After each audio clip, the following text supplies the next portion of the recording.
புலம்பல் 3:33. அவர் மனப்பூர்வமாய் மனுபுத்திரரை சிறுமையாக்கி சஞ்சலப்படுத்துகிறது இல்லை.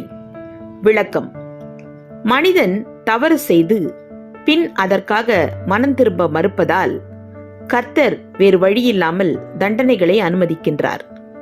ஆனால் அவர் உண்மையாகவே மனுபுத்திரனை தண்டிக்க வேண்டும் என வாஞ்சையாய் இருக்கிறவர் அல்ல. மனவேதனையுடன் தான் அதை அனுமதிக்கிறார். காரணம், கர்த்தர் மிகவும் அன்பான தேவன். ஆமேன்.